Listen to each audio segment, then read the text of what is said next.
Hello, welcome to an adventure.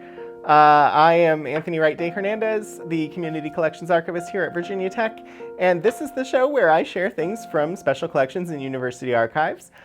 So welcome in, it's good to see you. Hi Hannah, hi Key Squared.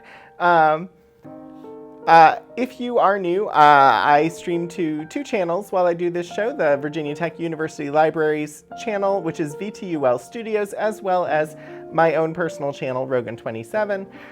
So, pardon me, I've got chat in two different directions here. I will look at both, or try to at least. We like to start the stream every week with the land and labor acknowledgement from Virginia Tech, so that's what I'm going to do. Virginia Tech acknowledges that we live and work on the Tutelo and Monacan people's homeland, and we recognize their continued relationships with their lands and waterways. We further acknowledge that legislation and practices like the Morrill Act of 1862 enabled the Commonwealth of Virginia to finance and found Virginia Tech through the forced removal of Native nations from their lands, both locally and in Western territories. We understand that honoring Native peoples without explicit material commitments falls short of our institutional responsibilities.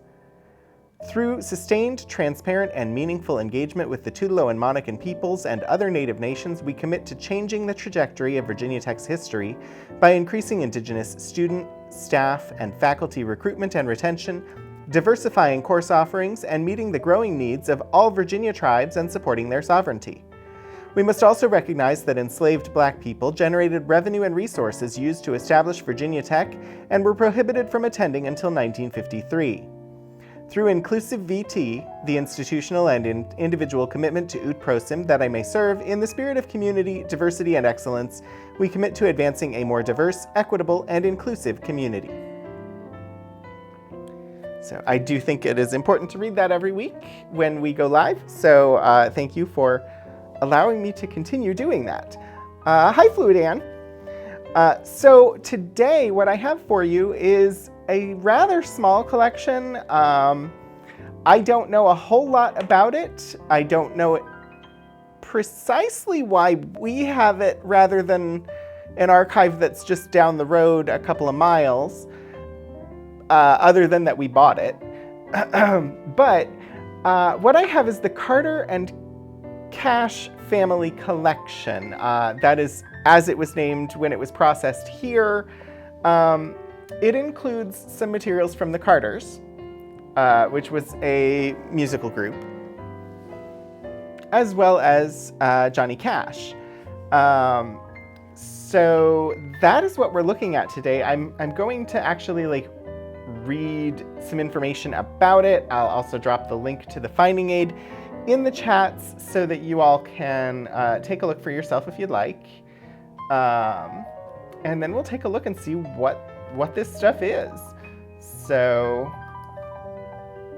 let's go ahead, and there is the finding aid. I just need to do that on the other channel as well. Hopefully you all have had a good week, and it is good to see you again here. Right, okay, the finding aid has been shared in both chats. Feel free to click through to that if you'd like. That is the descriptive document that says what is in the collection. If there's anything you see on there that you'd particularly like to take a look at, do let me know. Just keep in mind that all of the music that was made by these people is copywritten music, and I cannot play it on stream. So you're welcome to go and find that yourself to listen to if you'd like to listen to some of the Carter or Cash music during the stream. Unfortunately, I can't play it for you. So let's see. There's a biographical note, which probably is a good place to start. In the early 1900s, hillbilly music was being recorded in studios in northern states.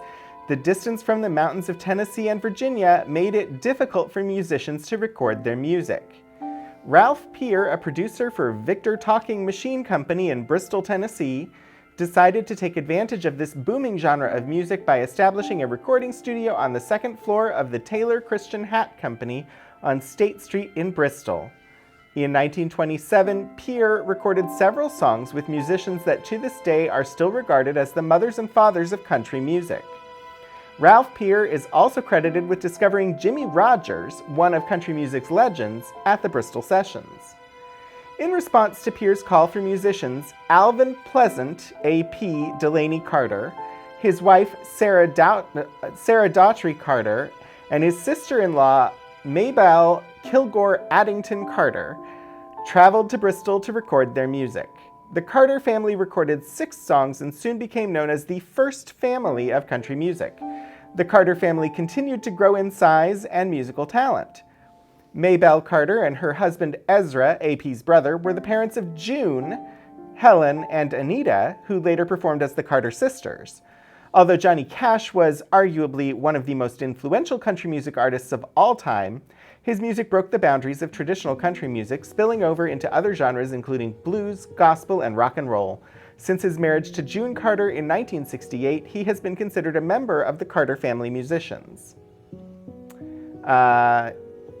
There's apparently a website that is linked on here. The website is Birthplace of Country Music. So if you want to visit that, feel free. But yeah, that is just some basic primer information about who we're going to be looking at stuff from today. Oh geez, and we just got a raid of 56 people from 16-Bit Eric. Welcome, Whimsies. I will probably end up just rereading that historical biographical information for you all so that you know what it is that we're looking at. But welcome in, Whimsies. It is great to see you. Hi, Adventures of Tony. Hi, Just Here for Coffee. Eric, thank you so much for bringing the Whimsies over. Today on Archival Adventures, we are looking at materials from the Carter and Cash family collection. And this collection is focused on the Carters, which were considered the first family of country music, and Johnny Cash, who is an honorary member of the Carter family musicians by having married one of them. And so, hi, Rykar. I can read.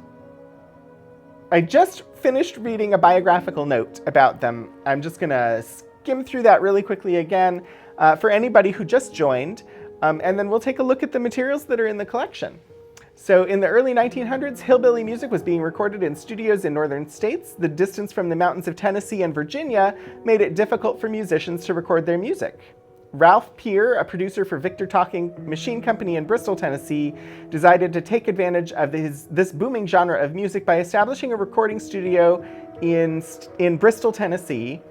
In 1927, the Bristol Sessions were recorded, and the Carter family had gone and recorded some songs. So A.P. Carter, his wife Sarah Carter, and his sister-in-law Mabel Carter, they were the Carter family as a 3-person musical group. And later,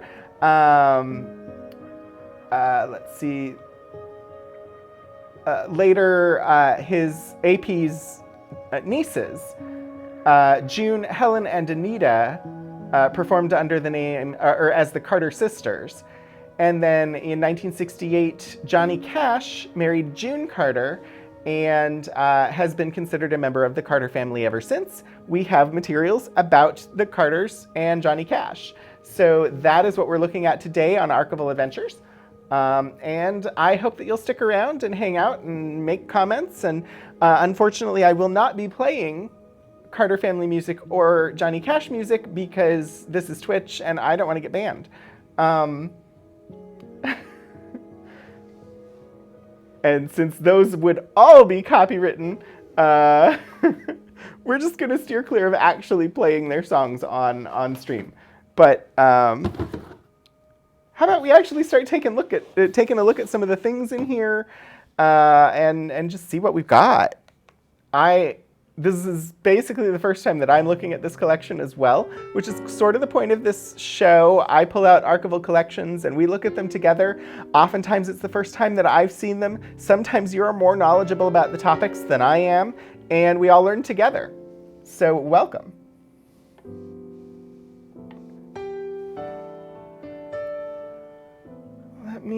All right. So this is the document focus view, where right now you have a top-down view of the table in front of me. But the first thing that I'm going to share is a seat cushion. At least that's what it looks like to me.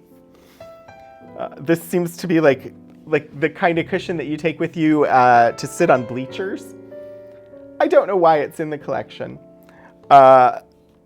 We have this collection not because it was donated, but because we purchased it in 2009. I don't know the circumstances around that. I commented earlier that I was kind of surprised to find this collection here, rather than a few miles down the road at Radford University, where they have a lot of materials on like bluegrass history. But yeah, so we've got the Carter family fold honoring AP, Sarah, and Maybelle. And then on the back, it is the Birthplace of Country Music Alliance Museum and Gift Shop, which I presume is probably in Bristol, Tennessee.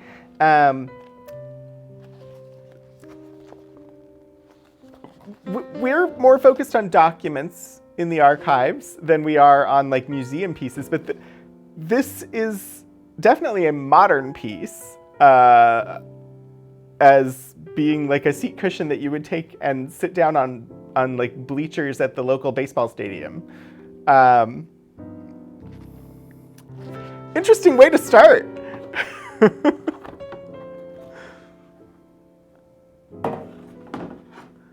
Let's see. All right, I have a bunch of folders here. I'm just gonna start pulling them out, and we're gonna look and see what we've got. All right, the first folder that we have today is Series 1, Memoirs and Biographies, Original Carter Family, Living with Memories. I don't exactly know what that means. Oh, look, I do have stats.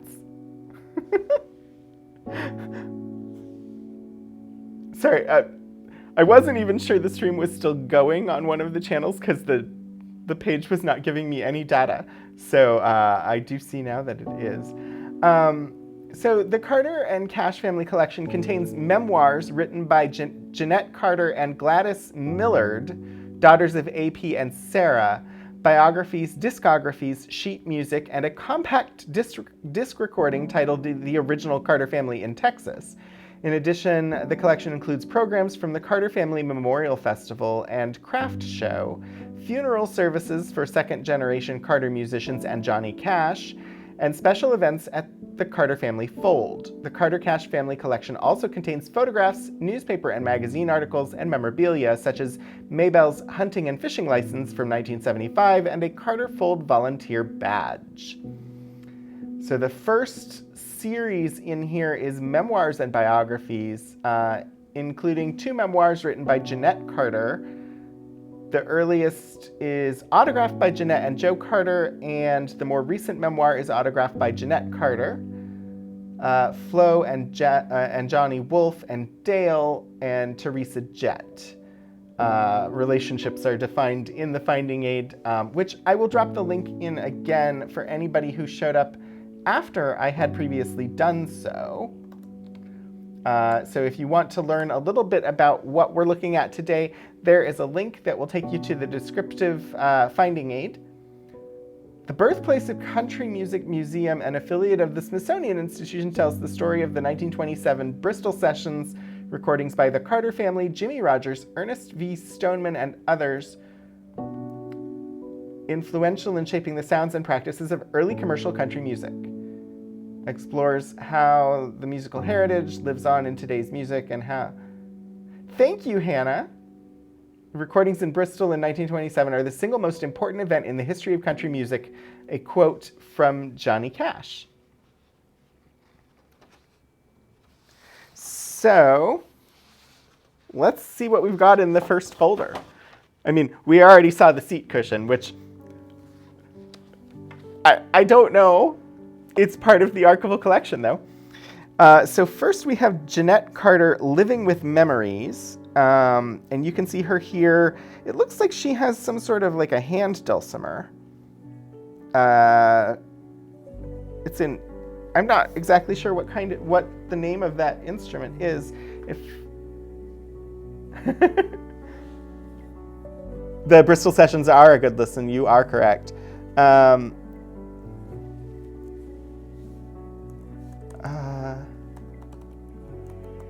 I just want to look and see if I can find out what instruments they played. That is a photo of Sarah Carter.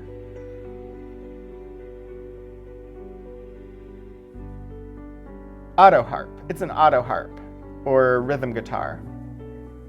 It looks a lot like a hammered dulcimer in shape, but it has the keyboard on it, so I knew it wasn't a hammered dulcimer.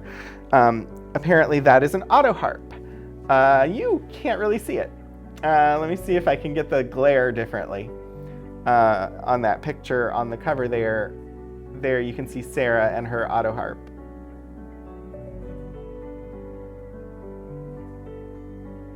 Which actually just looks like a really cool instrument.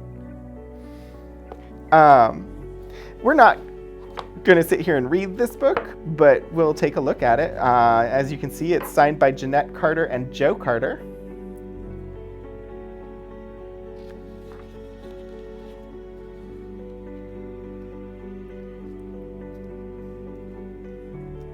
Appears to have been published by the Carter Family Memorial Music Center in 1983.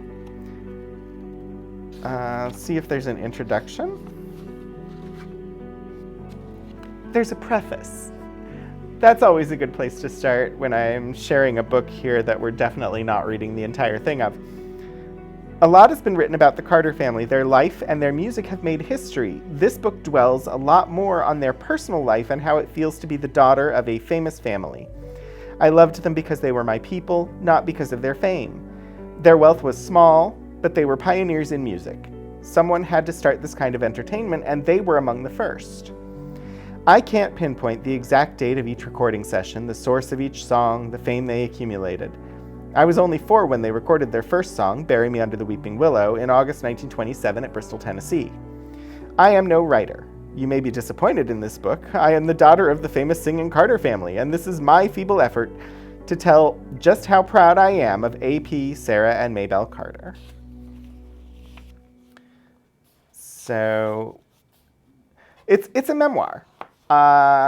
In book form, there's some photographs in it.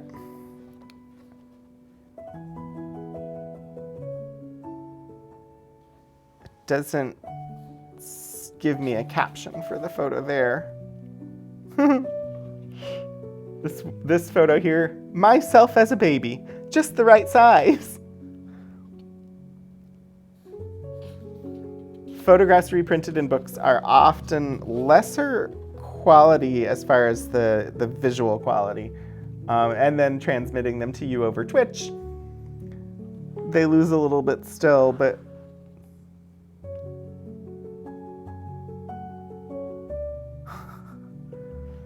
from the time I was small, my grandma thought I was just the right size for any chore.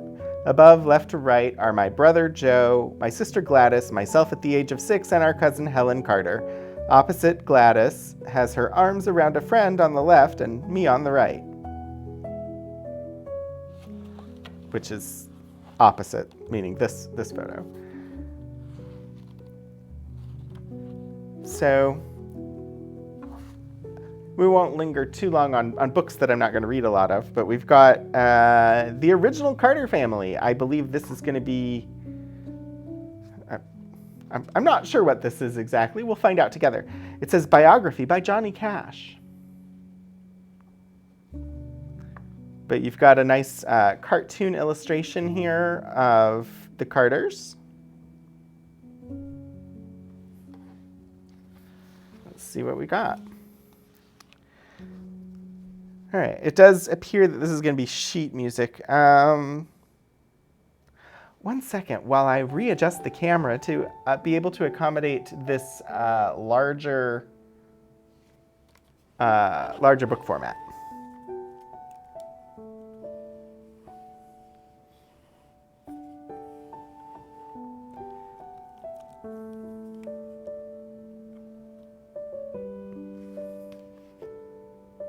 That's upside down. One moment. I am making changes to the setup on the fly, as normal. All right, I think that is gonna help us out. Just get things situated, maybe. Unsurprisingly, I don't have the best furniture for streaming in this space, and someday, I will have a desk that doesn't have a power outlet in the middle of it, meaning I can actually use the entire desk surface.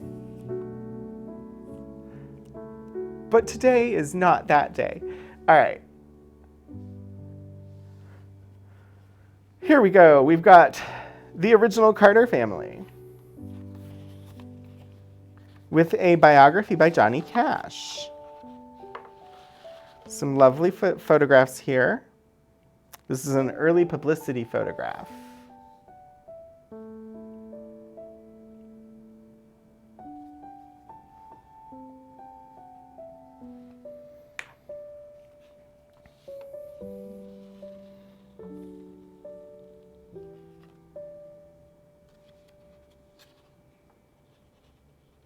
All right, it's a rather lengthy biography. I will possibly start reading it for you, but probably won't go through the entire thing.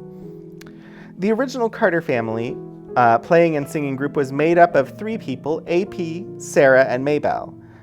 The style of the Carters was comprised of 2 parts which blended to make the total effect. First, the intricate use of the guitar as a lead instrument, which was an innovation at the time. And second, the vocal harmonies. Alvin Pleasant Delaney Doc Carter, the oldest of 8 children, was born to Robert and Molly Bays Carter on December 15th, 1891. AP's father was a banjo player, and he met his future wife Molly at a square dance. After their marriage, he gave up the instrument, as he gave up many of his worldly ways because of his religious views. Ofttimes, mountain musicians, upon conversion, would begin playing religious music only, but in the case of AP's father, he gave up the banjo altogether. For her part, Molly Carter brought into the family many old ballads that had been handed down for years and years, songs like Sailor Boy, Brown Girl, and Sinking in the Lonesome Sea, which the Carter family would later record. A.P. Carter spent a year in Indiana working on a railroad gang near Richmond. A soldier of fortune and a jack of all trades, he often traveled far and wide seeking his fortune. He made his home wherever he found, but his heart was really on Clinch Mountain, Virginia. He returned to his mountain home in 1911 and began selling fruit trees for a living, but during his years away from the hills of Virginia, A.P. had begun writing songs about his life as he knew it back at his Clinch Mountain home. I think I'm just going to focus on some of the photographs here, and we will take a look at some of the sheet music, maybe.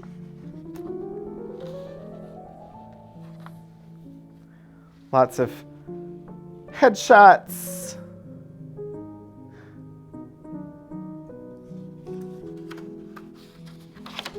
It is interesting that this biography is written by Johnny Cash, but again, don't really want to read the entirety of the thing.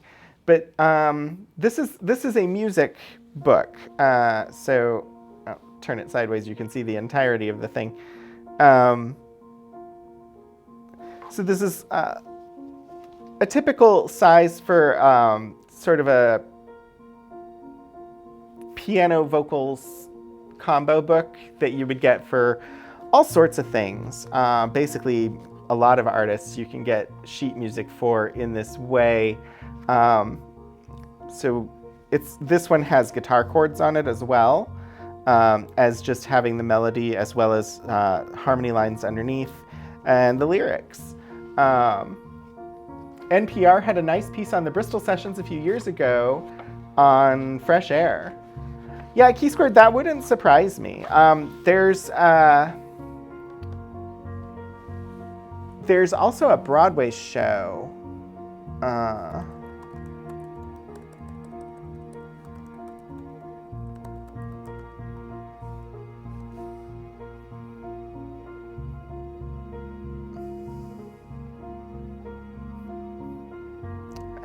Try and remember the name of it.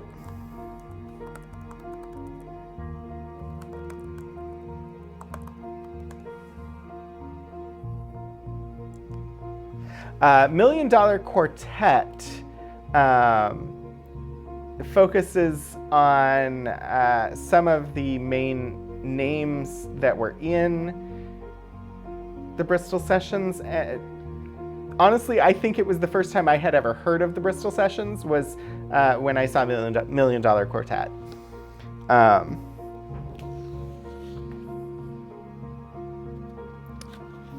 So let's see, The Homestead on the Farm,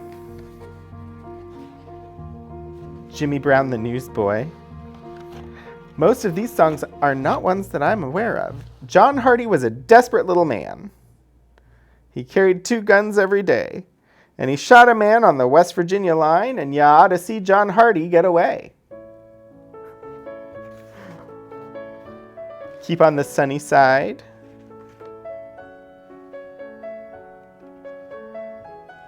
That one is probably familiar to most people. Little Moses. Lonesome Homesick Blues.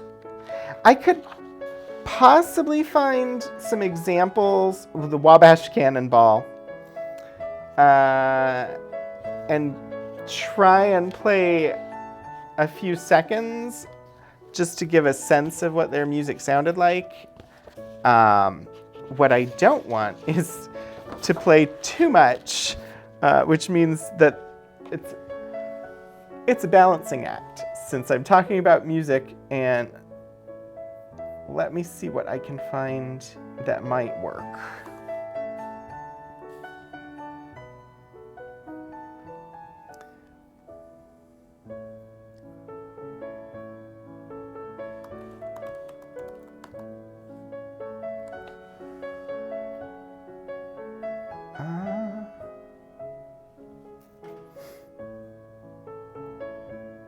You booked a sunny Verbo ski chalet.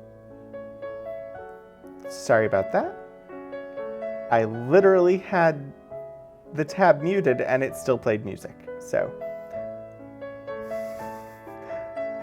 less helpful than let's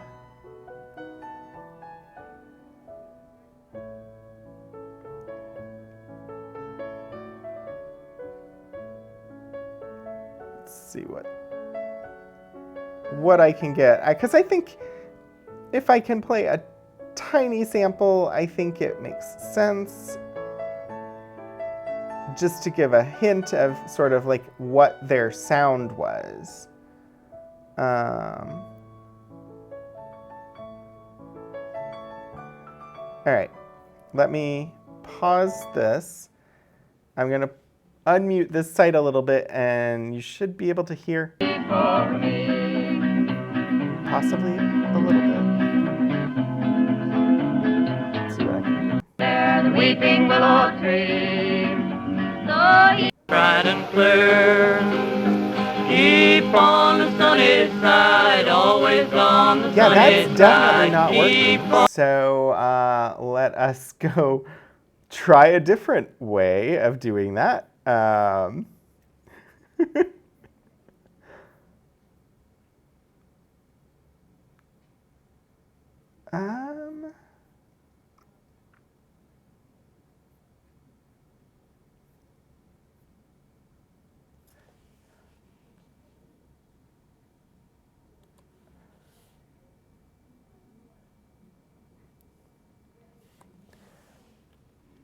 I just want to let you all hear a little bit of their sound.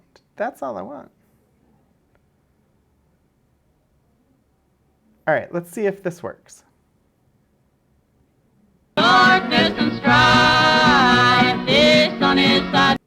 That did not work. Why did that not work? I apologize for the poor sound quality on that.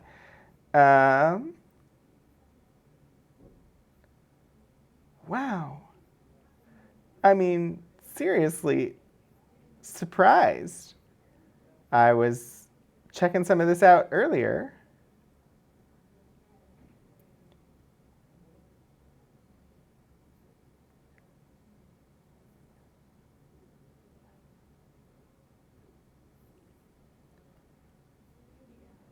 Will you miss me when I'm gone? Nope, it is just not working. Well, I was going to try. I really was. But apparently playing a sample of their sound for you is just not working.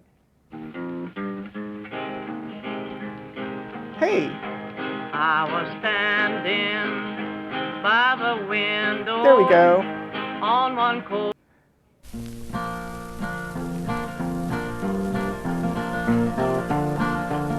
Oh, it was working fine? No, it just... I couldn't hear it in my ears.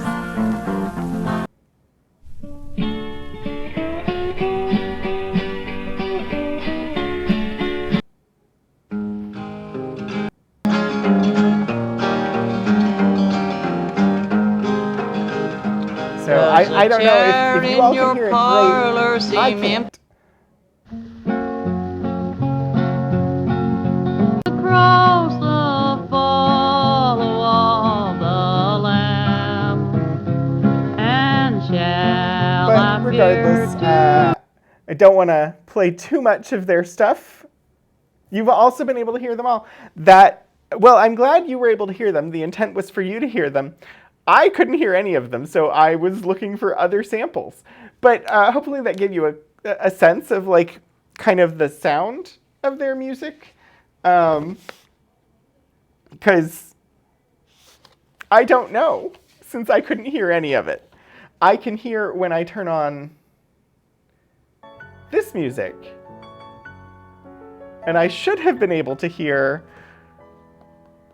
the other, but I couldn't. So hopefully it was helpful for you. But yeah. And here we have another memoir, My Clinch Mountain Home, by Jeanette Carter. A couple years later, it looks like, than the previous memoir. Working the whole time. Well, I'm very, very glad it worked for you. And I apologize for, since I was on a different tab, I couldn't see chat. So I didn't know that I was flipping around. Hopefully that means I didn't play enough of any one song to get copyright strikes.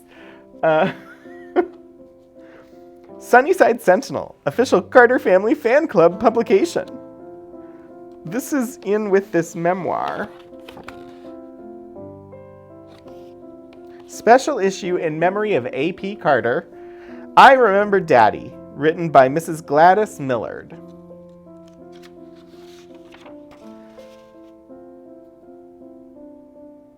I don't see a date on this.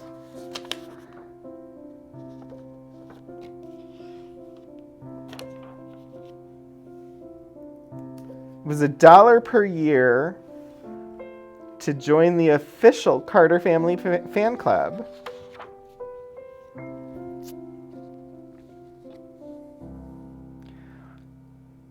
On April 15th, 1891, A.P. Carter, my daddy, was born to Robert and Molly Bays Carter.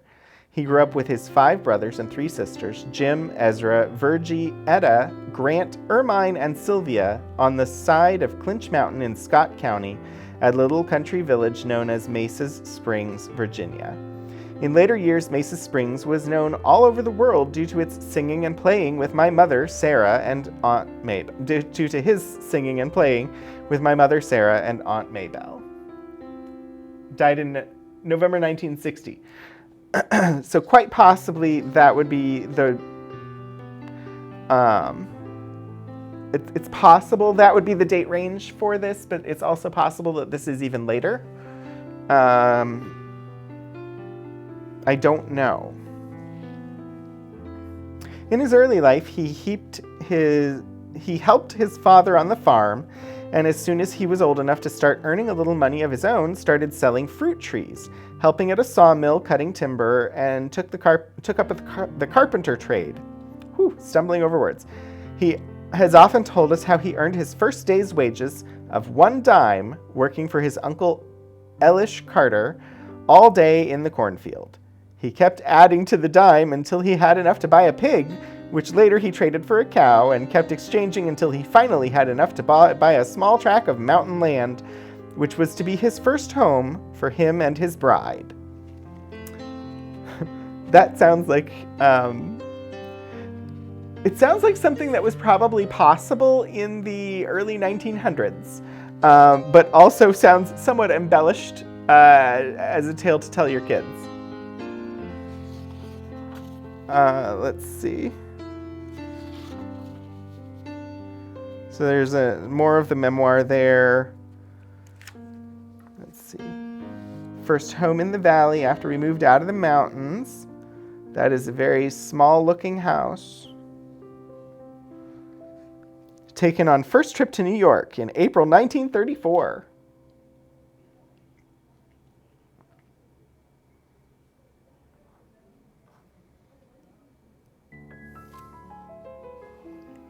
And then this one says, AP, Sarah, and Maybelle when they first started making records, leaving on a show date, taken in Maybelle's yard.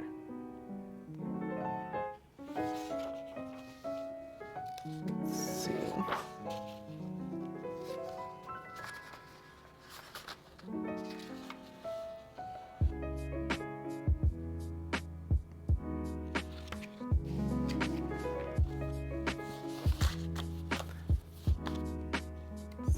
A few memoirs to start things off. There's more in this collection, though. I don't want to get bogged down in memoirs and reading all of those. Let's see what else we have. Discographies. The Carter Sisters and Mother Maybelle, their complete recordings. The Carter Sisters and Mother Maybelle with Chet Atkins, Ozark Radio.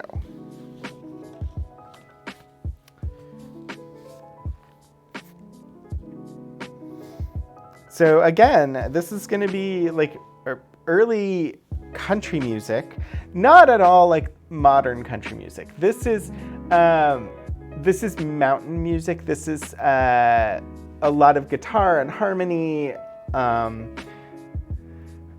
It is, as was referred to in one of the previous documents, hillbilly music, bluegrass music, that kind of style. Early country music as opposed to modern country music, which is much more rock and roll. Country music when it was made by people who had actually lived in the country. Indeed, Key Squared.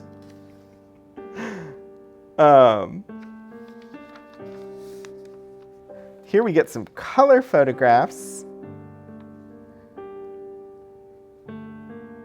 Unlabeled photographs, but they're in color this time, so that's a slight improvement over unlabeled black and white photographs. Mother Maybelle and the Carter Sisters started their recording career in April 1949 for the RCA Victor Recording Company. In this collection of songs, you will hear all the known material recorded for public sale that spans the careers of the family and also the solo releases of each of the girls and Mother Maybelle. So Mother Maybelle would be Maybelle from the original Carter family. Who apparently performed also with the Carter Sisters. This list was taken from the Carter Family Fan Club discography issued in October 1980 by Freeman Kitchens, longtime president of the original Carter Family Fan Club. Compiled by Freeman Kitchens and Ronnie Matthews with the help of many of the fans and members of the Carter family.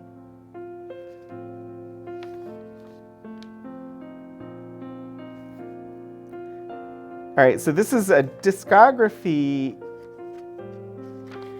It talks about CDs. So apparently there are CDs that were associated with this, but I don't appear to have those in the collection. This is quite a few songs.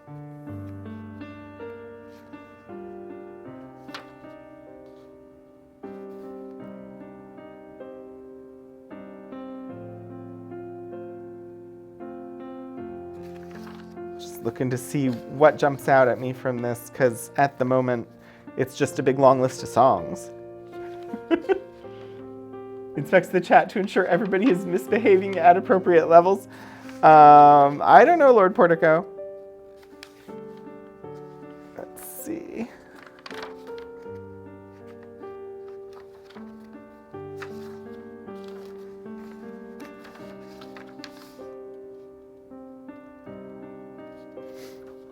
So what is striking to me about this collection, here we have the Carter Sisters and Mother Maybelle with Chet Atkins, Ozark Radio. What's striking to me about this collection is just how much it's like any other family collection that we have. Much more interesting for somebody doing genealogical research than probably for any other reason. These happen to be big music stars, but there doesn't seem to be anything in here that you couldn't get from a Wikipedia article about them, at least so far.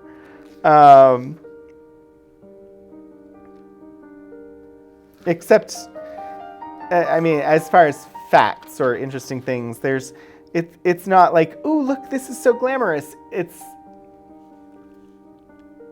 a member of the family put together and printed up a bunch of stuff about the family and stuck it in a folder somewhere, which is a lot of how genealogical collections end up being created. Somebody does a bunch of work and documents stuff along the way, and then when they die, somebody has all of this genealogical research that somebody else compiled that talks about the family.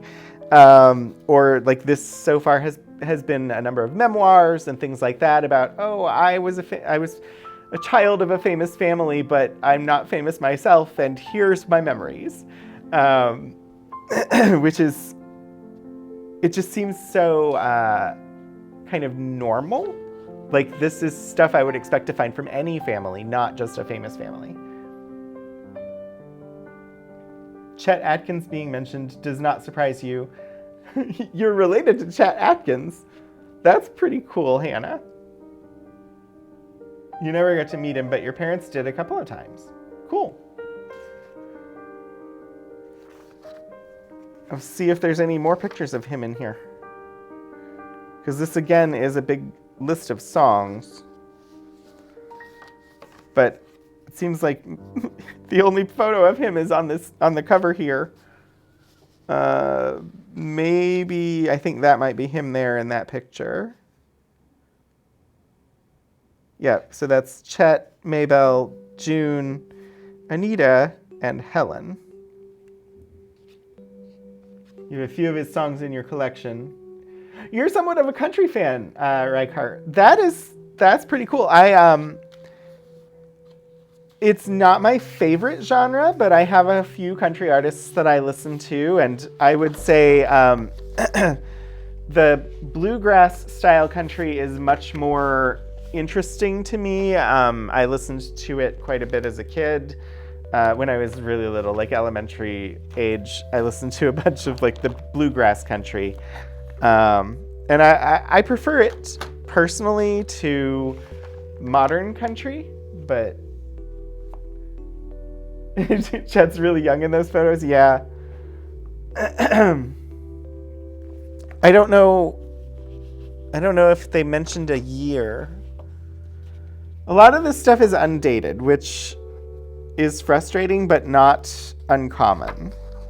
Yeah, there's no year on it. The next one I have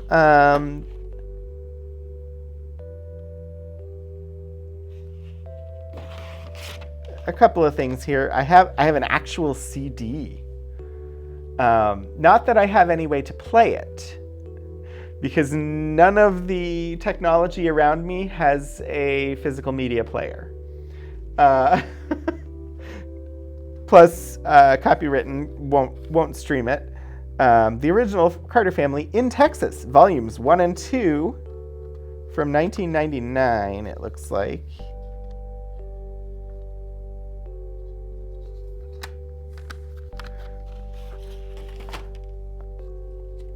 All right, album of Smoky Mountain Ballads, 54 songs, including Wildwood Flower, Diamonds in the Rough, Darling Nellie Across the Sea, with ukulele, guitar, and banjo chords as written and sung by the Carter family.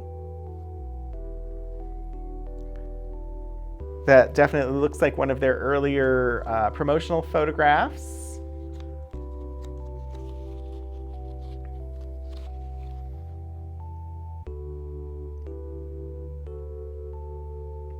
I'm familiar with Chet Atkins' name. Off the top of my head, I couldn't say anything specifically that he sang, but I've probably listened to him in the past. Might as well have an 8-track version. That honestly was not worth it. Yes, but we have a couple of 8-tracks in the collection, and we do not actually have a physical media player in the building to play an 8-track. We do have CD drives that I could get the content off of this disc with. And we've got a variety of different types of technological drives. We can play a couple different types of audio. So digital audio tape, we've got reel-to-reel, we've got CD, but what we don't have is video, so we can't do like 16 millimeter or different film formats because we don't actually have a projector that's capable of reading them. But we do have a VHS and a micro VHS and a record player, and we can do zip drives, we can do tape drives, we can do a lot of different old formats. But we don't have an 8-track player.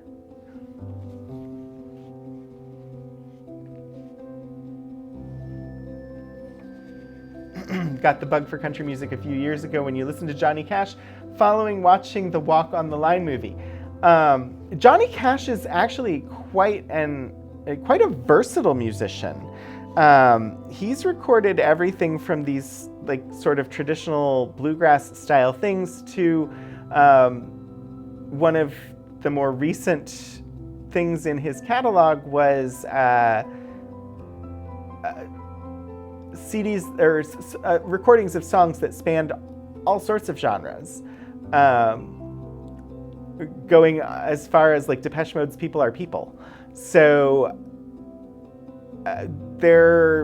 he's done a lot of stuff. He has a very wide catalog, a very famous musician, a very good musician. I think for a while, my D&D group was making playlists for our characters, and 2 different campaigns that we did playlists for the characters in both of them, and every single playlist included a Johnny Cash song. The American recordings are stunning, Rykar. That is, thank you for knowing the name of what I was referring to. Looks like Chet started playing with them in 1947. He played with them for just a couple years. Yankee Doodle Dixie, one of the many examples of his amazing guitar playing. I could try. Again, uncertain whether this will work, because did not plan to share clips. But let me attempt. Let me load this. Let me mute this so I don't get random audio. Let me confirm it's muted.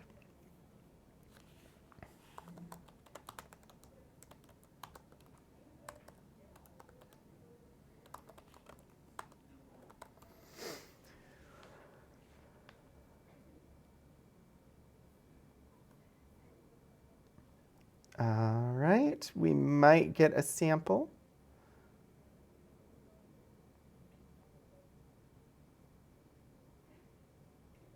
All right, let me unmute.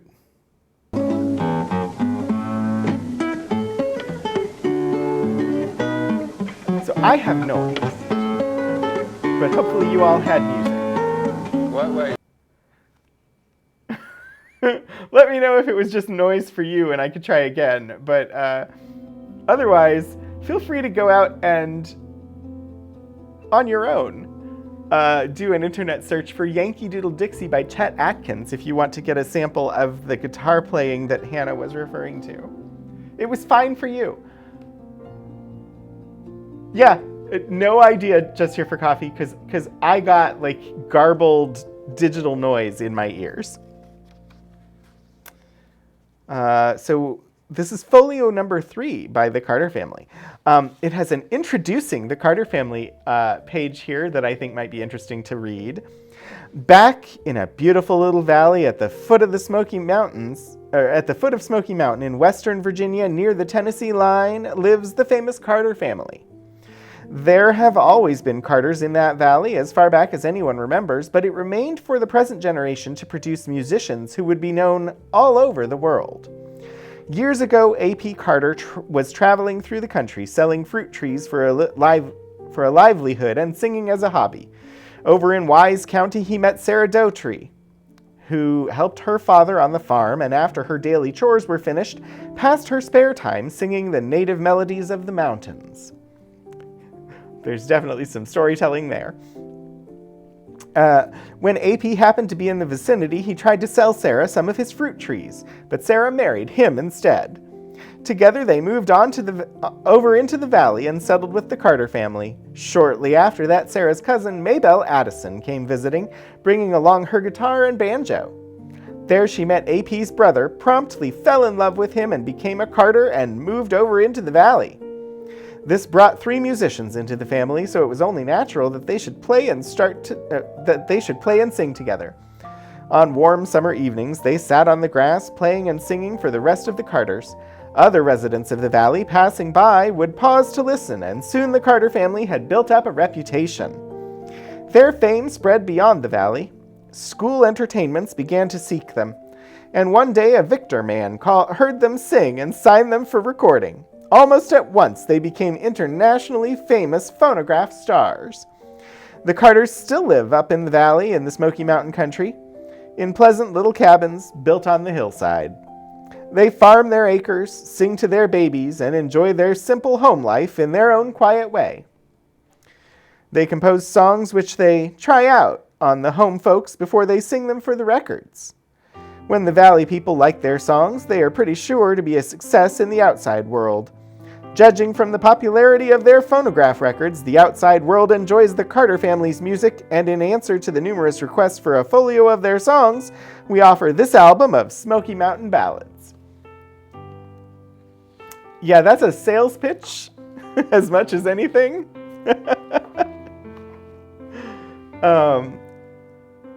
So here, the songs on here, they had Bring Back My Blue-Eyed Boy to Me, Broken Hearted Lover, Can't Feel at Home, Carter Blues, Chewing Gum, Cowboy Jack, The Cyclone of Rye Cove, Darling Nellie Across the Sea, Diamonds in the Rough, A Distant Land to Roam, The Dying Soldier, The Foggy Mountain Top, Gathering Flowers from the Hillside, Glory to the Lamb, God Gave Noah the Rainbow Sign, The Grave on the Green Hillside, He Took a White Rose from Her Hair, The Homestead on the Farm, I Have No One to Love Me, I'm Thinking Tonight of My Blue Eyes, It Will Aggravate Your Soul, Keep on the Sunny Side, Let the Church Roll On, Let's Be Lovers Again, Little Darling Pal o' Mine, Little Log Cabin by the Sea, Little Moses, Lonesome Pine Special, Lonesome Valley, The Lover's Farewell, Lulu Walls, Motherless Children, My Clinch Mountain Home, My Heart's Tonight in Texas, On a Hill Lone and Gray, On the Rock Where Moses Stood, On the Sea of Galilee, One Little Word, The Rambling Boy,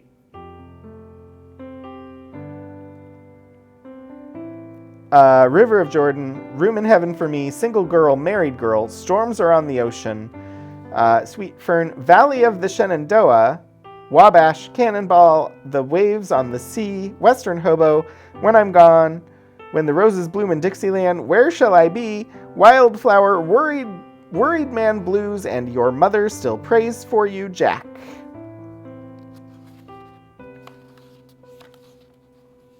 And I just have to check because there are so many different Shenandoah songs.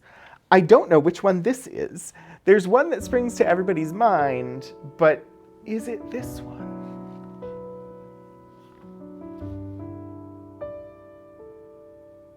This one I don't actually know. So we've got the lyrics first. And indeed, there's no music with this one. It is just the words.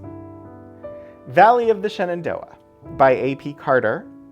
Verse 1, as I sit alone tonight in the stillness of the night, I can picture happy scenes of long ago, of a maiden fair and bright who is sleeping there tonight in the valley of the Shenandoah. It was in the month of June when the roses were in bloom, when I held her in my arms and softly said, Darling, in the coming spring I'll be coming back again to the valley of the Shenandoah. See, it's Shenandoah, but the rhyme scheme says Shenandoah. And not surprising, because it gets said both ways. When I left her all alone in her Shenandoah home, she promised she'd be waiting there for me, but the angels came along and took her from her farm, from the valley of the Shenandoah. When the evening shadows fall, in memory I recall a pledge when I gave to her a ring, Darling, in the coming spring, I'll be coming back again to the valley of the Shenandoah. So even, it's weird, the lyrical structure and the rhyme scheme and the meter of the words in the valley of the Shenandoah is always dough without the on the end. But here in the second verse, when they say Shenandoah, when they say it, alone in her Shenandoah home, it's definitely Shenandoah, not... So that just strikes me as interesting. Anyway, at least I would have to hear it performed to hear how he actually said it, but that's the way that the meter and the rhyme scheme in the song indicates that it should be said. And then we have original hill and country songs by Vance McMurray. I don't know why this one's in here. I don't know specifically what connection Vance McMurray has to the Carters, or why this book of songs is here, but it is.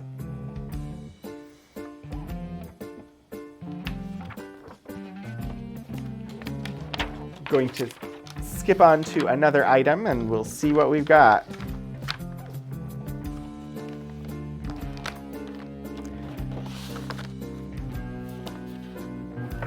I'm getting all the folders out of order, which I don't want to do. I want them to stay in order. So there were a couple of items removed from the collection and cataloged. And I went ahead and pulled them. We're not going to spend too much time on them, but I will show them.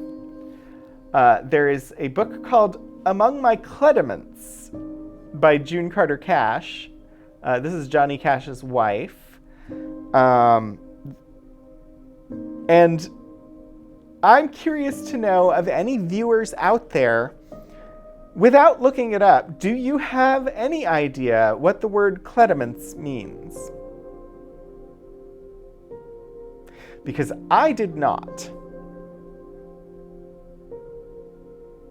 And I saw this book cover enough times that I had to look at the book jacket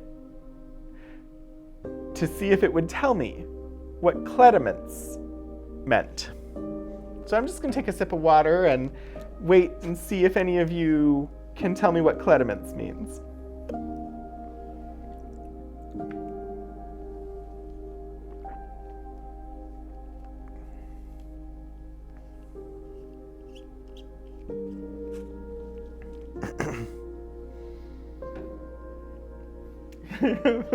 Does not know this word. Yeah, I had no clue either. Hard pass, but you're not an English native. No idea. Yeah. So, on the inside of the book jacket, we have the very first thing in describing the book. Clediment is mountain language for anything that is precious and has earned a right to be part of things close to you, says June Carter Cash as she begins her delightful autobiography. In these pages, I want to share with you some things which are precious to me, my loved ones and special moments, my hard times and my good times. So, not a word I had ever heard before. I have been to the mountainous areas of Virginia multiple times over the course of my life.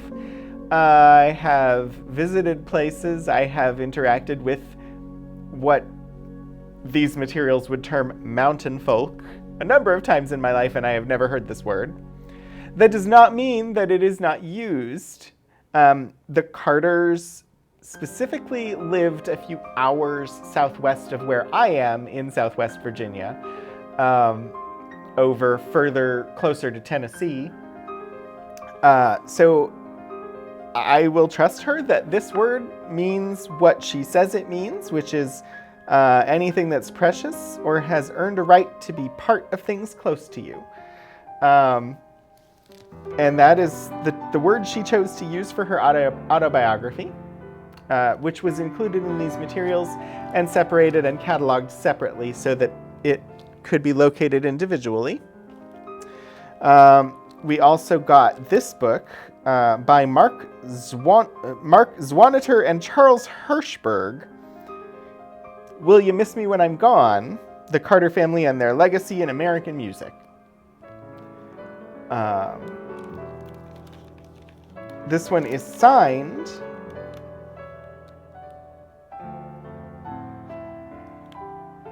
let's see. July 6th, 2002, every friend at Carter Fold signed this book. Haltons, Virginia. It notes here, signed by 60 in attendance, 6 July 2002, including Jeanette Carter, Joe Carter, and other family members and attendees. Will You Miss Me When I'm Gone is the first major biography of the Carter family, the musical pioneers who almost single-handedly established the sounds and traditions that grew into modern folk, country, and bluegrass music, a style celebrated in Oh Brother, Where Art Thou? Which I'm guessing must have been a recent movie at the time that this book came out. Let's see, jacket design was 2002. But yeah, we've got signatures all over this book. Just like, this book is signed to heck. There's just names and signatures everywhere. Charlotte Price, Peggy Hensley, Vicki Verts and Brent Verts, Rita Forrester, Joan Austin, June Presley, Joe Carter,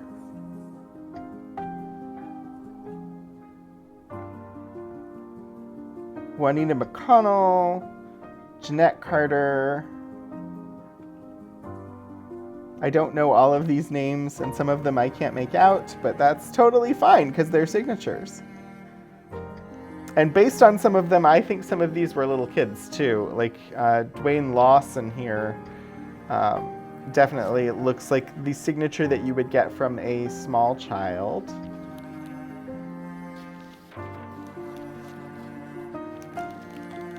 Interesting. I don't know that I've ever seen a single item that was autographed by this many people.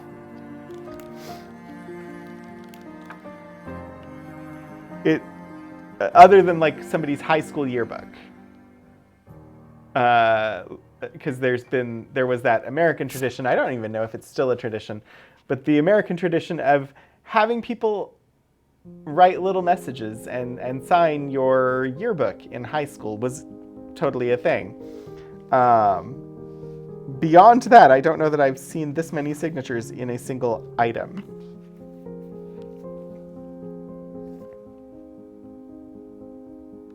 Huh. Interesting. The other item that was taken out and cataloged separately is this book, The Carter Family in the Shadow of Clinch Mountain. This book is, I'll hold it up here and you can see, it's rather large. It is about the size of the little cardboard box that a record would come in, that an LP, a long play record would come in. You were about to compare it to a yearbook. Yeah, it felt like a yearbook. A guest book at an event or a wedding. Yeah, that would also make sense. But this is just, it was just a biography that was signed. Oh, this is actually very useful. We have a map. Let's see if I can find.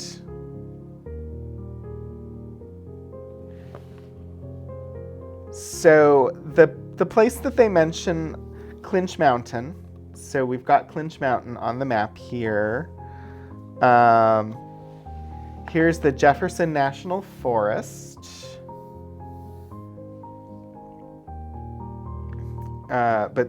So this is all Clinch Mountain. But what you've got here is, let's see how easily I can show you.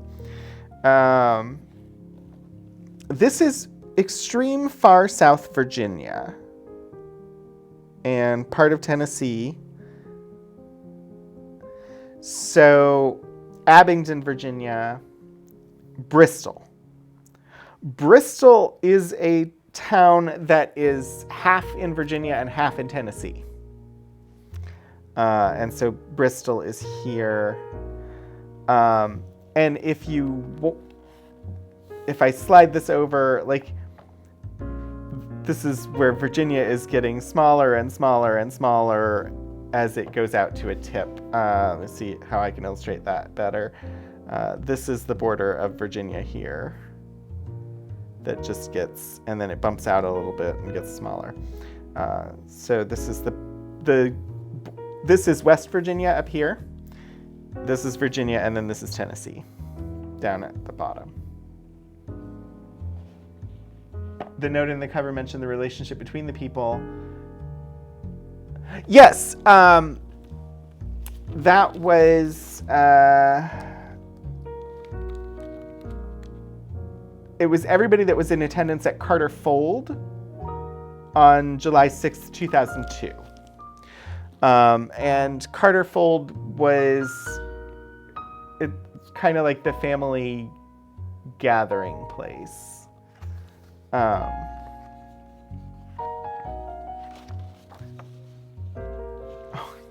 See, now they're just teasing me because I've got a book here that has scans of documents that I wish we had.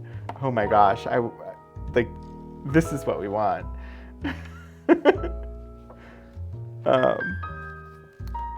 This is a nice big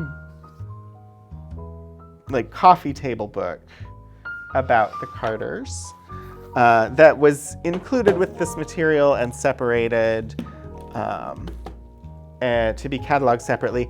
While I was pulling those, I also found this, just a book about Johnny Cash, which I pulled because this collection says that it has stuff about Johnny Cash.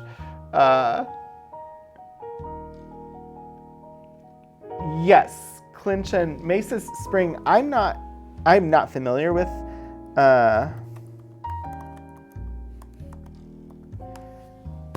So Mace's Spring, Virginia is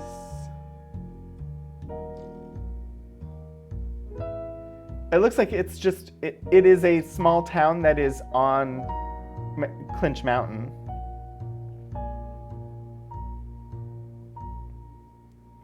It's on the other side of the mountain from Snowflake, Virginia.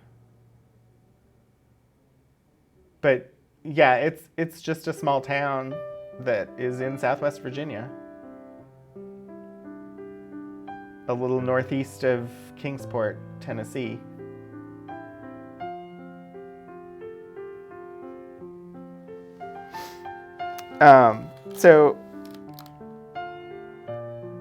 And this book from our collection that was not part of this collection, it just exists in our collection separately, is autographed by Johnny Cash, I think. No, it's autographed by June Carter Cash. Sorry. I saw the J and the Cash, and it took me a minute to process. No, this was autographed by his wife, not by him. Anyway. Let's see. I know there's going to be some other more interesting items that are less mass-produced if I pull out these other folders. So far, it's an interesting collection. But I think it would be most interesting to people who are already knowledgeable or particularly interested in this family, or members of this family, like extended family or something like that. Programs, Annual Carter Family Memorial Festival, and Craft Fair programs, Carter Fold Performance Schedule. So this folder will tell us a little bit more about the Carter Fold, which is where everybody was when they signed that book.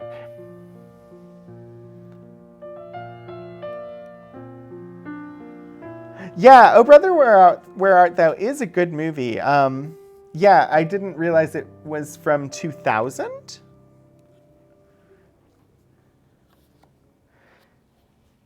So here we have the 26th Carter Family Memorial Festival and Craft Show. We also have a program from the 28th and the 29th and the 30th and the 34th Carter Family Memorial Festival and Craft Show.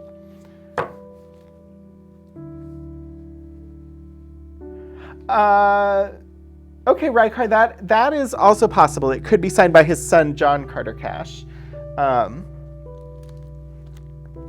I think, just based on the letters, my guess is that it was June Carter Cash.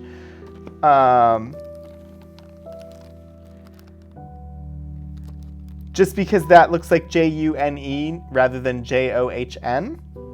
But yeah, I'm pretty sure it's his wife that signed this book.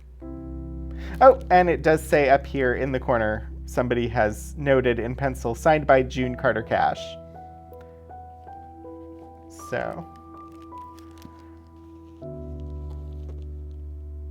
that's his autobiography. So we have both her autobiography and his autobiography.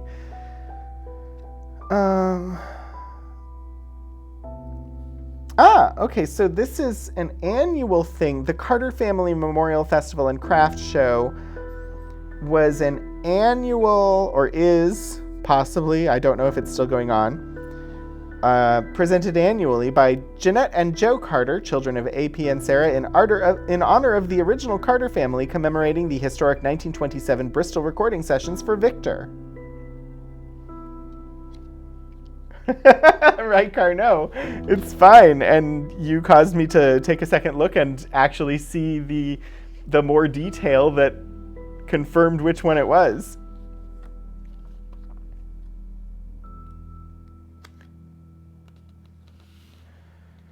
So let's see what this festival is all about.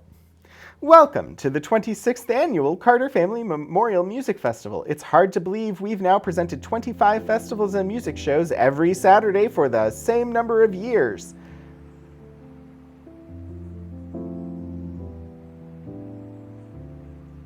That sentence is very confusing to me. They've presented 25 festivals and music shows every Saturday for 25 years.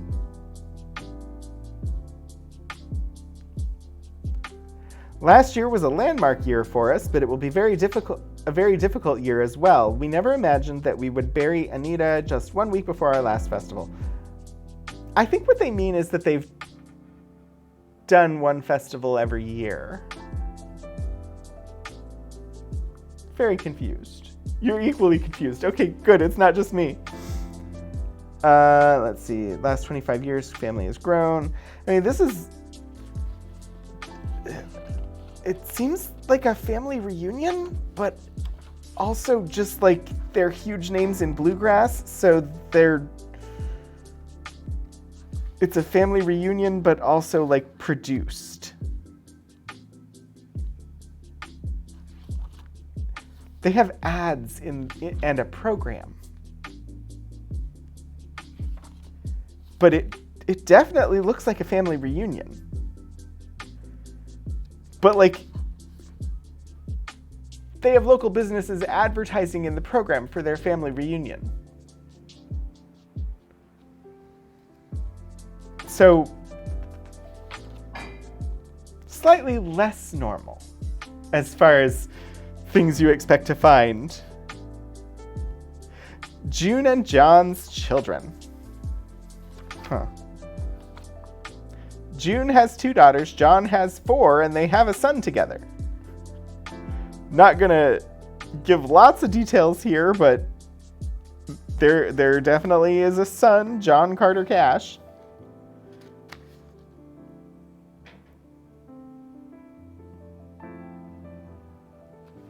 Interesting. I'm looking for particularly interesting tidbits to share. We wanted to know more about the Carter Fold, which was the book that we saw that had the 60 signatures in it. Those 60 signatures were everybody that was present at the Carter Fold on June 6, 2002. Carter Fold apparently had performances, because here we have a performance schedule for May and June 2003 at the Carter Fold.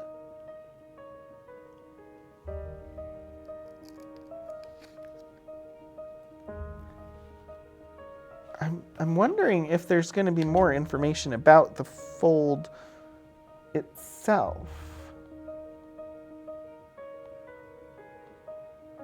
But this performance schedule from 2003 had the Carroll County Ramblers, Zephyr Lightning Bolt, Southern Tradition, Twin Springs Bluegrass, Dr. Joe Smitty, and Reedy Creek. Pardon me. Kitchen Band, Leisure Time, Mark Craver, Bill Hicks, and Jim Watson of the original Red Clay Ramblers, and Larry Sigmund and Barbara Poole, as well as the 29th Carter Memorial Festival. Ooh, I wonder. So, if these festivals took place at the Fold, this would be the booklet that corresponds with the signatures in that book, because this is 2002. Still happens according to the web. They hold weekly concerts through the year. Okay. I did not know this.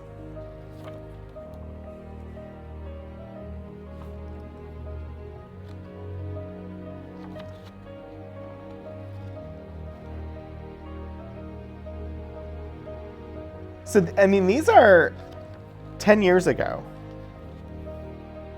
So, relatively modern.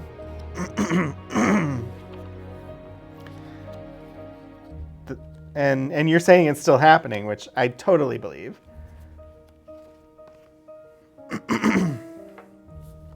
Let's see what else we've got. I'm finding this interesting. This is a collection that I saw and I was like, oh, that sounds interesting. But literally a collection I didn't even know we had. And I just ran across it while I was looking for stuff for the program.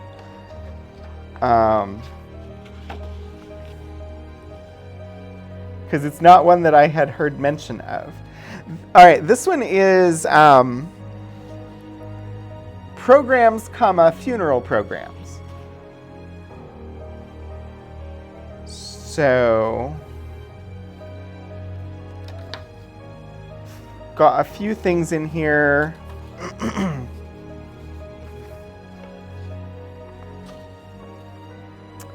Jeanette Carter's funeral program from 2006,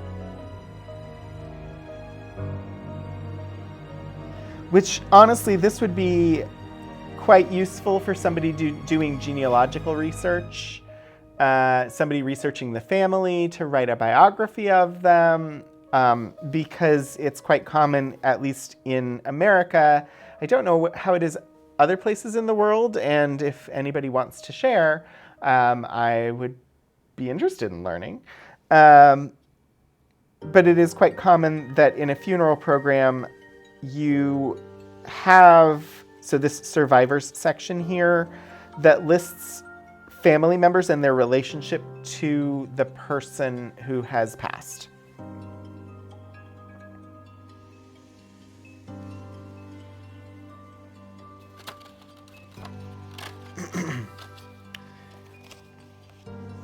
And we've got June Carter Cash's funeral program here.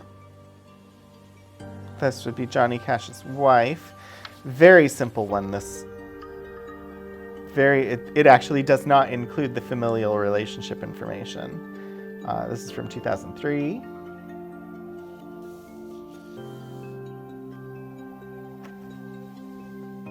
Then we also have Valerie June Carter Cash. Same. So we have two for her. Two funeral programs. Born in 1929, passed in 2003. And this one does include names of attendees and things like that.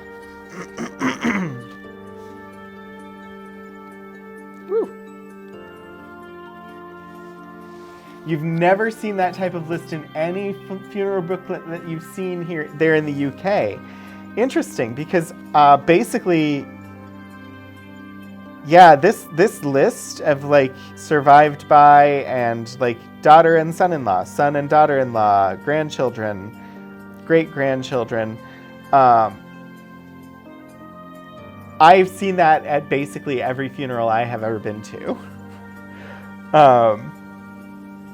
And oftentimes the grandchildren, it will even list their ages, which is incredibly useful for if you're doing like familial research and you can get a copy of an old funeral program with that information in it. It's quite useful. But that's very interesting that that's not something that you've ever seen in the UK. Joe D. Carter.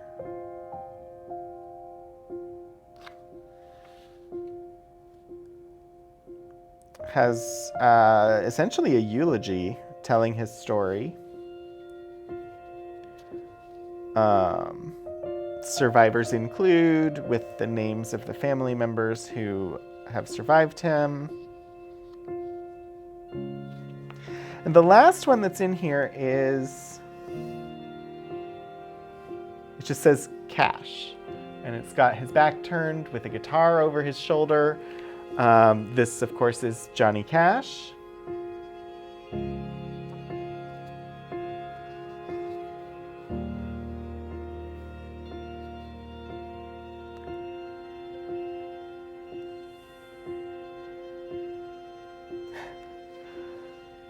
And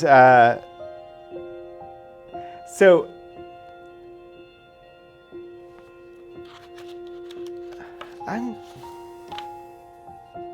I guess I don't know this story. I haven't. So his wife passed May 15th, 2003, and he passed September 15th, 2003.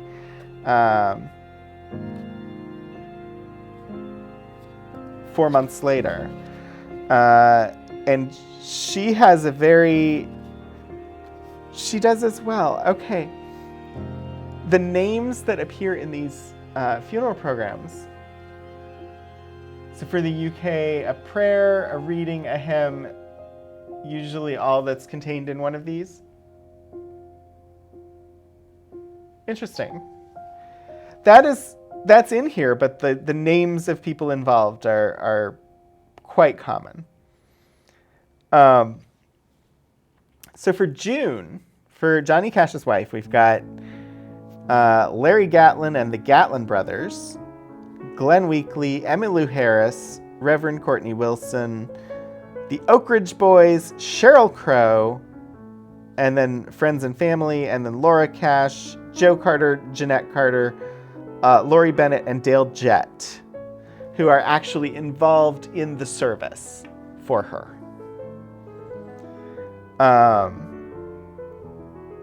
And then there are honorary pallbearers, which is literally just a justification for listing a name in the program. And then the pallbearers, who are the people who actually carried the casket, or ceremonially carried the casket. They don't always actually do the carrying. But that's a lot of big names in country music. The Gatlin brothers, Glenn Weekly, Emmylou Harris, Oak Ridge Boys, as well as at least one artist on here who's not especially known for country music, which is Sheryl Crow. But these are people that were important enough in their lives to have been included in the funeral service for them. It reads like a who's who. Yeah. So that was June Carter Cash. That was Johnny Cash's wife. That was not Johnny Cash himself. Johnny Cash, you have the Fisk Jubilee Singers, you have Chris Christopherson, you have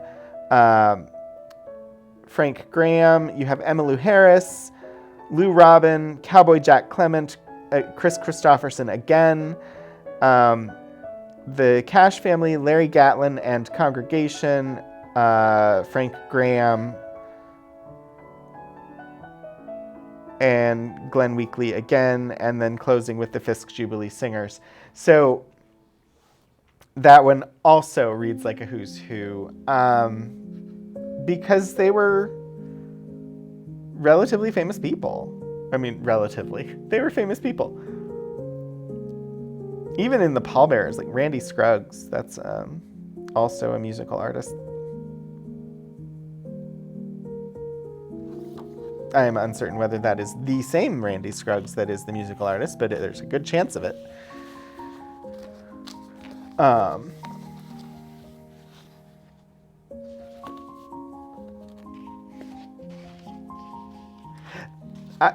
I honestly think that's possibly the only item in here that specifically is about Johnny Cash. I think most of this collection is about the Carters.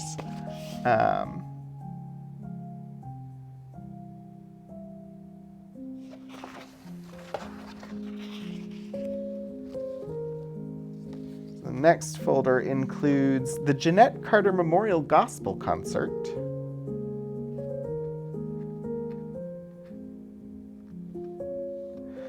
with proceeds going to the Jeanette Carter Memorial Endowment Fund.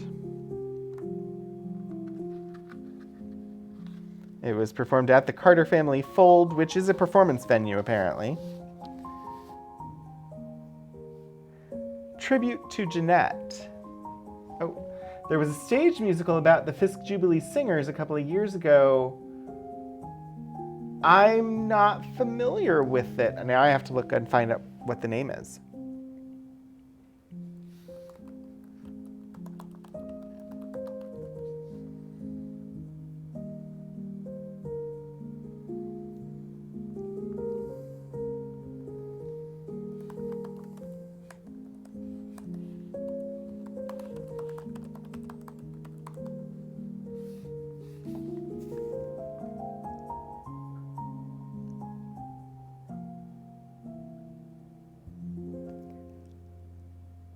And of course, I'm not finding...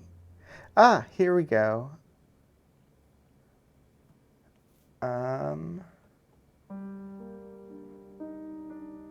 just very curious about what the name of the musical is, because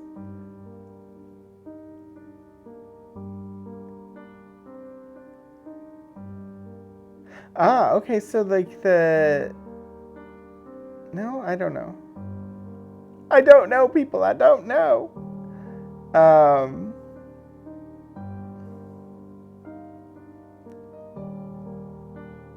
The article I found is literally giving like the entire history of why there's a musical about them, but has not mentioned the name of the musical.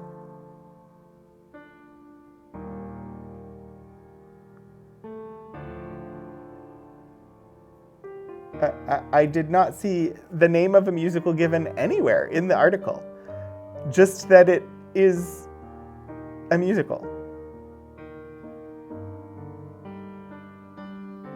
Huh.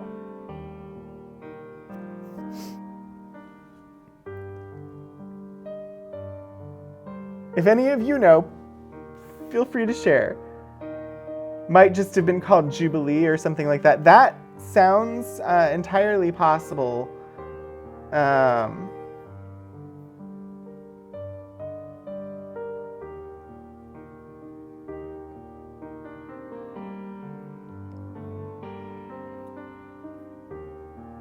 Interesting.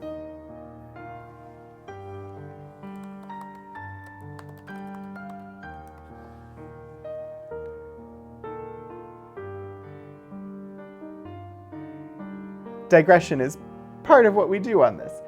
Yeah, I don't know. Anyway, I'm not gonna... Yeah, Cole Porter had a musical called Jubilee, which is the first thing that comes up if you search for that.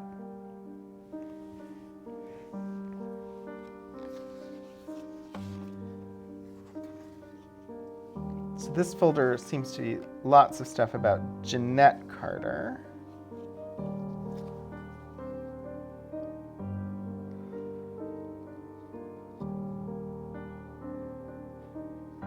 This is signed by Connie Smith and someone else whose name I don't know.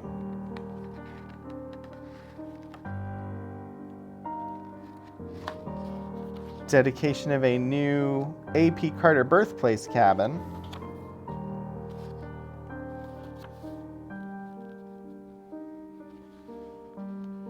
It's such a small cabin.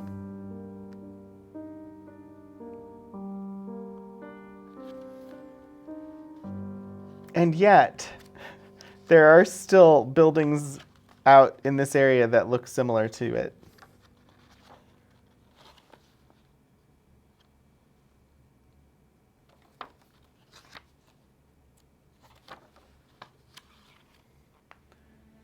You found it. Jubilee at Arena Stage in 2019. Tazewell Thompson and Diane Adams McDowell. Thank you, Key Squared. And Jimmy Carter, the American president, is a distant cousin of the Carters. I did not know that, Fluidan. I had wondered, but I had not gone to do any searching to find out if there was a relation there. Thank you for looking that information up for me.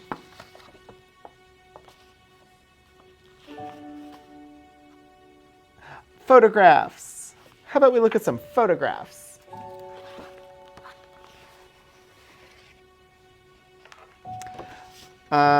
Photographs, Johnny Cash at Carterfold, June Carter Cash at Carterfold, the original Carter family, and Maybelle Carter. So let us see what we have. And I have a nice glove to put on so that the finger oils don't mess with the photograph itself.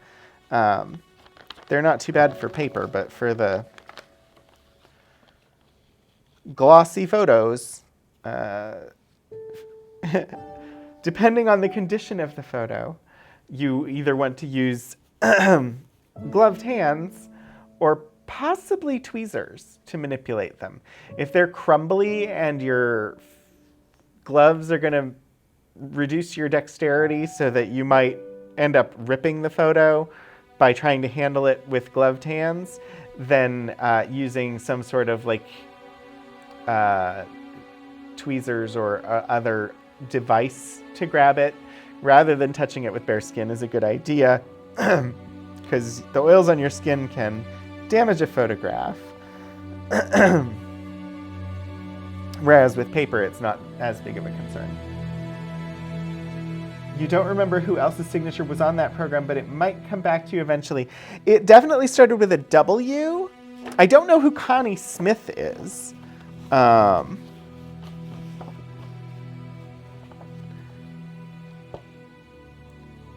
But the first name starts with a W and the last name starts with an S. The first name ends with a Y.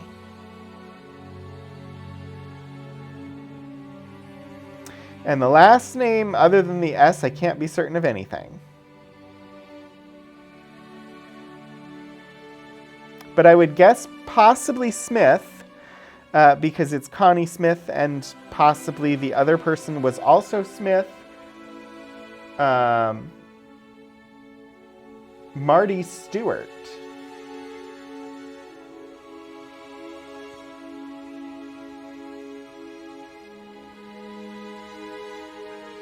That does not look like Marty to me.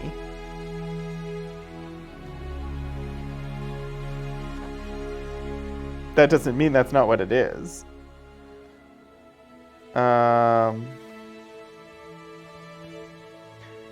I don't know why they've signed it. I don't know if there's some relationship between them and the item that they're signing. I don't see their names in here anywhere.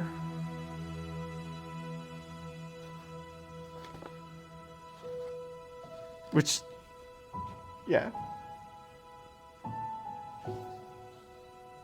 Used to be in Johnny... Oh my gosh.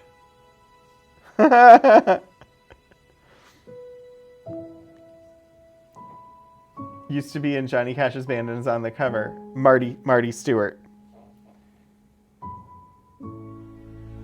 No, Elixir, it's totally fine. Like, part of the reason that we look at these things is to learn and discover the questions that they bring up.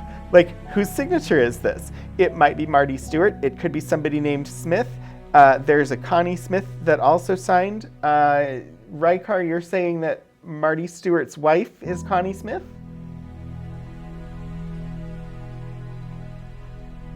You just Googled some signed photos of his, and yes, his signature definitely looks like Wendy there too. Key squared, thank you.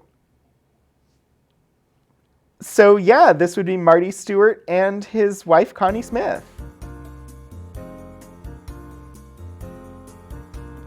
Interesting. And that, finally, there's a reason why the signatures are there, because he's here on the cover. I never, ever would have guessed that that was his signature. Thank you for solving that mystery, because I never would have guessed that. You'd mostly heard of Connie Smith as a gospel singer. I'm not familiar with Connie Smith as a musical artist at all, so. Stewart was first married to Johnny Cash's daughter until 1988, then he married Connie Smith in 1997. Thank you, Hannah. That would also explain his connection to the Cash stuff and why he'd be performing at this.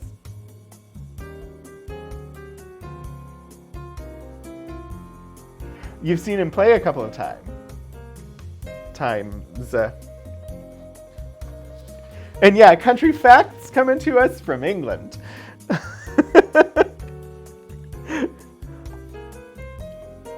Let's see. Oh, this is going to be Jeanette Carter in 1965.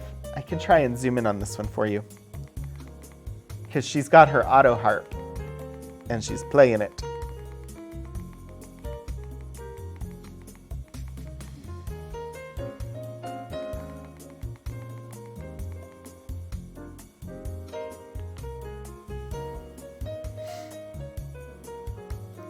Jeanette Carter. It appears to be an outdoor venue, possibly. I can't tell. The background is either just a grassy field or possibly she's on a ship of some sort and it's water behind her, or on a dock of some sort. I can't really tell. It's just a swath of gray and white behind her. I'm not even sure you can see it on stream very well, but she's there in a metal folding chair with her auto harp and a microphone up to her face, performing somewhere in 1965. This one, a photo not in perfect condition, but this is Helen Carter, who was one of the Carter sisters, the trio that performed with Mama Maybelle. She's just floating in a white void. Yeah, I could, if I bring it in a little bit closer, you can kind of see it is mostly just a white void up top, and then there's a gray void down here, and you can see there's a railing behind her.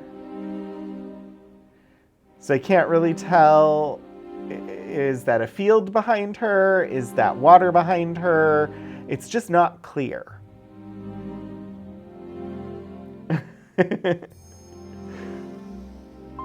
Yeah, the camera, we are putting this camera, this 4K Elmo, through its paces on this stream.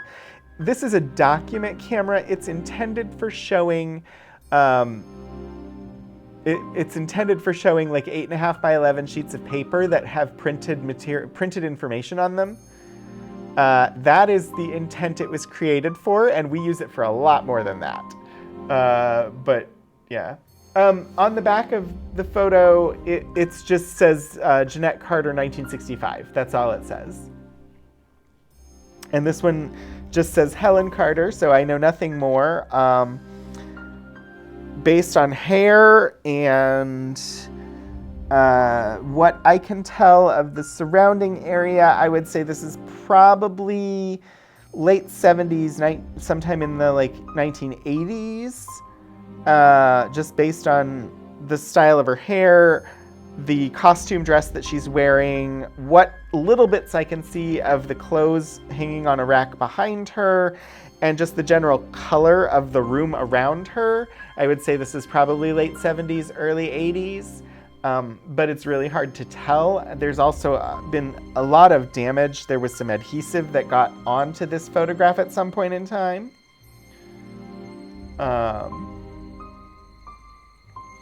You were trying to focus one of those on an old Scout compass yesterday, and it went poorly. Yeah, the document camera, it's worked really remarkably well in the year that we've been using it, but it is not great. We often get a little too much glare on camera that I don't see in person. It sometimes will wash out details like the gray and white there. At just a little bit of distance, it washed them out. But it's been working so well. It's been working well enough so far, and we've been able to have a stream. So this one is also Helen Carter, and she's got an auto harp that she's playing. The style of the home is very much 1970s. She looks older here, though, so my guess would be that this is decor from the 70s, but this is probably 1990s or 2000s, I would guess, just based on the difference in her age and my estimation of when this other photo was from. This photo seems 70s, 80s to me. She appears to be quite a bit older here, at least 10 to 15 years older, so I'm guessing this is 90s, 2000s. Uncertain. There are no dates. I'm just going off of context clues. And it's really hard to tell because she's in a performance dress here and she's at home here. So it's hard to know. The style of the decor around her, it's like 1970s wood paneling and curtains that it has a very distinct like 70s, 80s look to it. So it's possible that this is just her at home and she just looks older because she's not wearing stage makeup and a dress. She died in 98, aged 70. She doesn't look 70 here, but it's possible.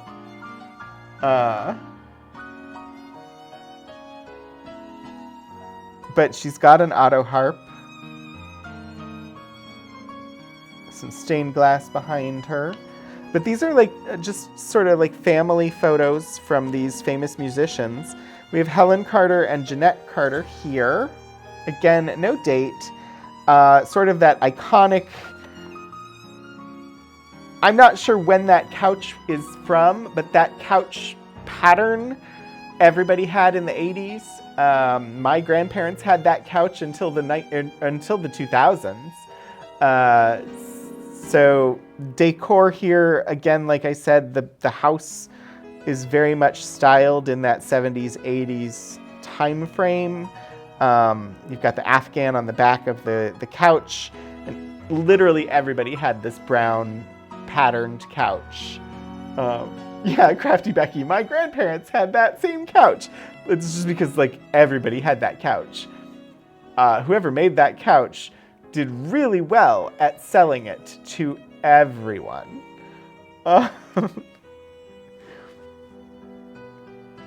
Because yeah, this entire room could be my grandparents' house.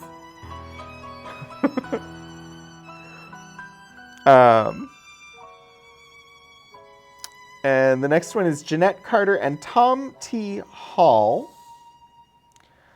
Jeanette appears to be somewhat aged here. I don't have a year on this, but it looks like she's using a walker and her hair has whitened.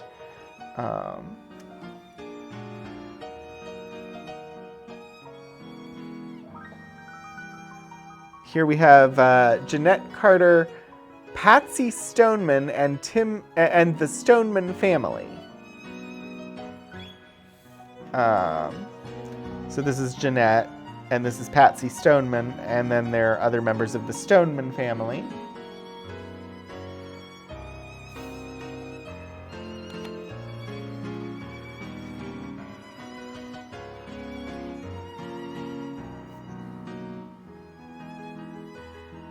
You remember a Tom T. Hall Greatest Hits cassette being one of your standard road trip sing-along tapes when you were a kid. Well, there he is with one of the Carters, with, this is Jeanette Carter, at what seems like it's a family reunion. But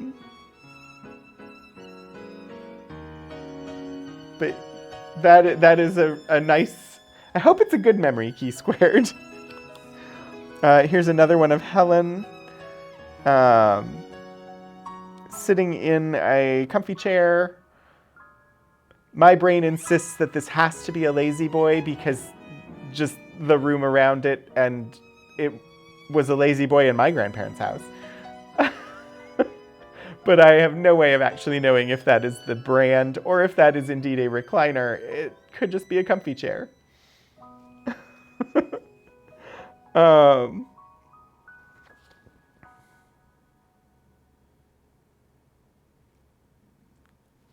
And next we have a photo from Carter Fold in Hiltons, Virginia. Saturday, June 15th, 2002, Jerry Hensley, Joe Carter, and Jeanette Carter.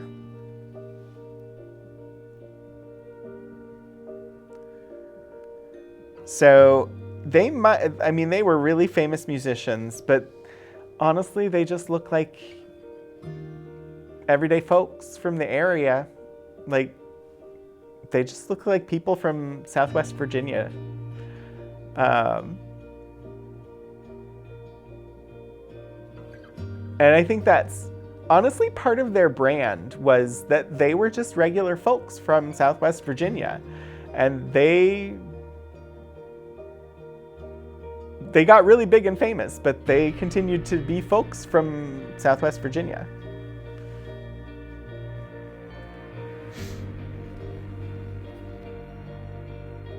So same day, Carter's fold. We have June Carter Cash, Johnny Cash's wife.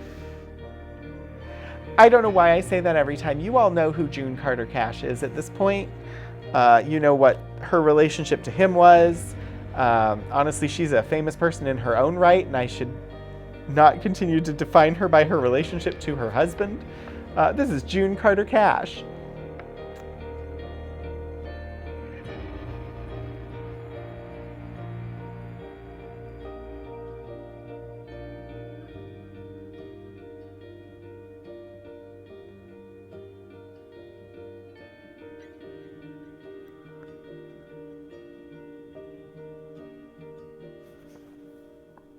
All right, so the next photograph is going to be Gladys Carter Millard, Coy Bays, second husband to Sarah, and Sarah Carter Bays. Again, this one has had tape or some sort of adhesive on it at some point that has fully dried, but the photograph itself is warped, and it has these areas where it's either paint or dried adhesive. I think it's just dried adhesive from like white masking tape that has stuck to it. They could probably be restored. It would take some testing to get the right solution to remove the adhesive without damaging the photograph itself, and that's just, we don't have a reason to do it. Because the photo isn't currently being further damaged, and it's not like it's an item that's in high demand. So it would cost money and time in order to have that sort of preservation work done. And at the moment, this collection is not like a huge priority for us. So while it's probably possible to remove that adhesive, it's just not a high priority at this time. You keep being weirded out by how much they dress like your mom's relatives. Honestly, this is pretty normal. Like, and I do think that it was, if you look at celebrity from the time that these photos are probably from, which is roughly the 1980s, celebrities themselves were less far removed from everyday folks as far as the fashions that they wore and things that they did. There seems to be more of a gap today, at least anecdotally, or in the photographs that we see of people. We don't often see private photographs from celebrities at home today. And like, these are famous people who just happened, like they went to a family reunion and they were photographed there, and they're just like dressed every day. What we're used to seeing of celebrities is them dressed up expecting the media, or dressed up for a photographic shoot, or dressed up for a performance.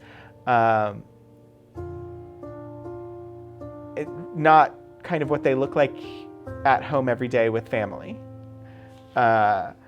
So I don't know how much of it is that's just what the fashion was back then, and how much of it is they appear to have tried to retain their everyday folksness amidst their fame, and how much of it is that celebrity was different back then too. Looks like they were taped to a board for display and then were pulled off and stored in Yes, was not worth it. That is exactly what looks like happened to them. And eventually somebody removed the tape, but at the time, like, they removed the tape and it's no longer sticky. So it's been dried out, which is good because it's not continuing to damage it. There's a big section of the adhesive here. There's a section of adhesive here. There's a section of adhesive there. And because it's just dried adhesive, it's most likely that it could be removed with the right solution without damaging the photo. But it would take a little bit of experimentation just to figure out what's going to remove the adhesive without damaging the photo, and time and effort that we have other priorities to work on. Again, Helen Carter sitting in looks like a porch swing of some sort, dressed in a nice suit. I'm uncertain, but that to me looks like possibly an abstract music sort of pattern. I don't know.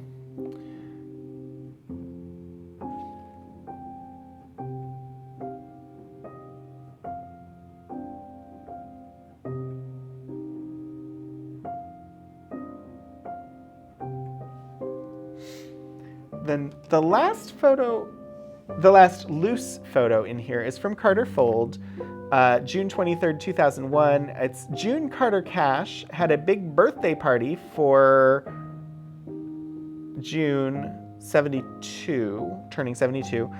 John Jr. playing guitar, John wife playing fiddle, so John Jr.'s wife playing the fiddle, Rose Ann Cash in black.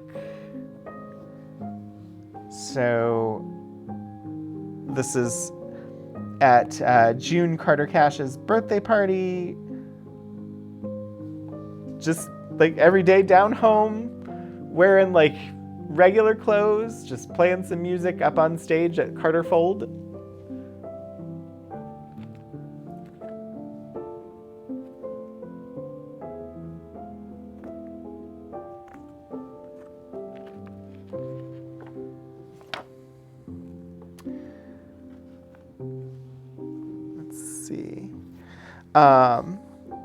And we are, I see now, we are basically at time for the end of stream.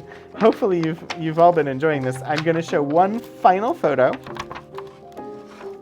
And this photo is Johnny Cash at Carter Fold on June 15th, 2002. So about a year and 3 months before he died, performing at Carter Fold. Let's see, June. So a few days before the birthday party for his wife, and he's just there, standing in front of that microphone, dressed down in a black shirt and slacks. Yes, this is June Carter Cash's husband. I'm not sure if you've heard of him before. His first name is John. His middle initial is R. And they're here at Carter Fold. Always in black. Which I think is why his autobiography is called Man in Black. Yeah. But, I mean, this is just like... just a simple photograph taken. This was developed at a photo developer. It's on Kodak paper. So this was professionally developed. Like this was something that somebody took. It's 2002, so I can't tell if this was taken on film or if this was actually like a digital photograph that then somebody took a memory card over to a developing place and had it developed. But my guess is probably digital, possibly film, but this would have been at any major place like a Walgreens or a Target or someplace like that where you could take your photos and have them printed onto photo paper. That's not uncommon for the early 2000s as far as getting printed photos. Oh, he also has a song called Man in Black. I didn't realize that. But I hope that you have enjoyed this walk through the Carter and Cash family collection that we have here at Tech. hopefully you found something interesting and enjoyed the stream. For next week, what are we doing next week? I have already forgotten. Give me 1 second and I will tell you what we are looking at next week. It's NASA related. I just have forgotten what it is. Because every week I come to the stream knowing what we're going to look at next, and then I always forget what it is and I have to look it up on my phone. Next week we are looking at the Otis Jerome Parker papers. And I could tell you a tiny bit about them. They are mostly photocopies, which is weird. I have no idea where the originals of the materials are located, but if you're just interested in the information, which is mostly what I'm interested in,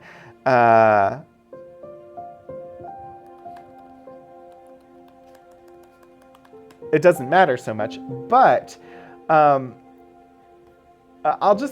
will read a short description. This collection contains the papers of Otis Jerome Parker, an aerospace engineer employed at NASA's Langley Research Center during the Gemini, Apollo, and Skylab projects.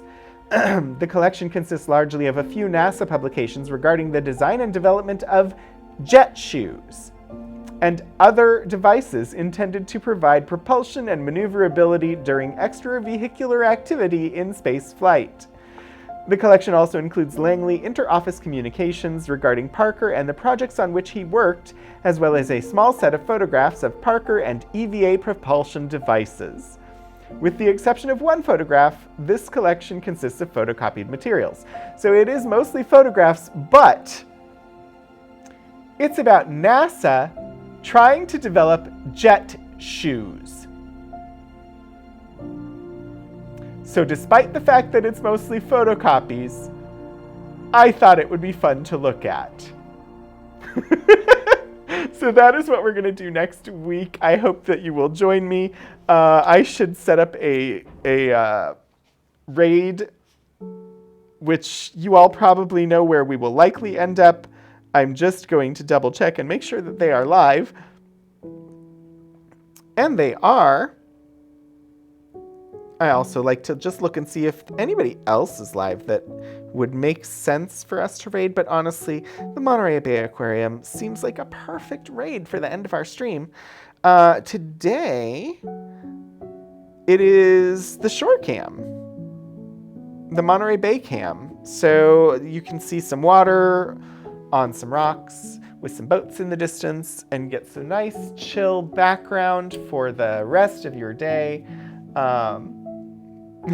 Jet shoes sounds like something Sam would love to know about too. I mean, possibly. So I'm going to go ahead and set up the raid. I do want to say thank you very, very much for coming and joining me today. Thank you so much to 16-Bit Eric for bringing the whimsies over. Thank you for hanging out with me while we looked at the Carter and Cash family materials. And I hope that I see you next week while we look at the Otis Jerome Parker papers and learn about this jet shoes project. It sounds really interesting to me. I hope that you all had a great time today, and I hope that I see you again in the near future.